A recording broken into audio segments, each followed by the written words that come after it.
Both. আমার boyfriend আমাকে ICT বুঝায় দেয় রাতের বেলা আইসিটি বুঝায় দেয়? হ্যাঁ, কারণ আমি রাতের বেলায় স্টাডি করি।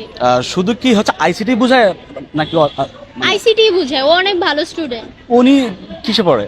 ও কম্পিউটার সায়েন্সে পড়ে, ইউআইইউতে। আচ্ছা, তো আপনার বয়ফ্রেন্ডের সাথে আপনার সম্পর্ক কিভাবে স্টার্ট হয়?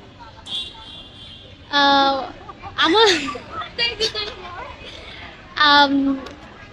ফিল ফ্রি, আমরা কি আসলে আড্ডা দিচ্ছি, তো এখানে কোনো ফর্মালিটিস কোনো কিছু নাই। আমার বয়ফ্রেন্ড কারেন্ট যেটা, সে হচ্ছে আমার ফার্স্ট লাভ এন্ড আমার ফার্স্ট কারেন্ট যেটা বলতে এর আগেও কি মানে ছিল আরো? সে এর জন্যই বলছি, ও আচ্ছা। আমার ফার্স্ট লাভ এন্ড আমার ফার্স্ট রিলেশন ক্লাস 10 থেকে। মানে প্রায় আড়াই 2-3 বছরের সম্পর্ক। হ্যাঁ। এই 2-3 বছরের সম্পর্কে আপনাদের মধ্যে কোনো মান অভিমান ঝগড়া মানে হয় নাই? ভুল বোঝাবুঝি হ্যাঁ, ঝগড়া? কালকে রাতে হয়েছে, প্রতি রাতেই হয়। ও আমি ফোন না ধরলে ও আমার আম্মুকে কল দেয়, দেন আমার সাথে কন্ট্যাক্ট করার ট্রাই করে।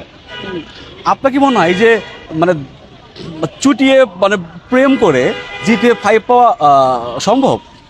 আমি ক্লাস 9 থেকে ওকে চিনি, 10 থেকে ওর সাথে প্রেম করি, অ্যান্ড আমি সায়েন্স থেকে golden A plus pi 1200+ number নিয়ে। সো আই হোপ আমার রেজাল্ট শুনে আপনি বুঝছেন এটা যে কেমন সম্ভব? আপনি মানে প্রেম করছেন চুটায়, আবার মানে কন্টেন্ট ক্রিয়েশন করছেন।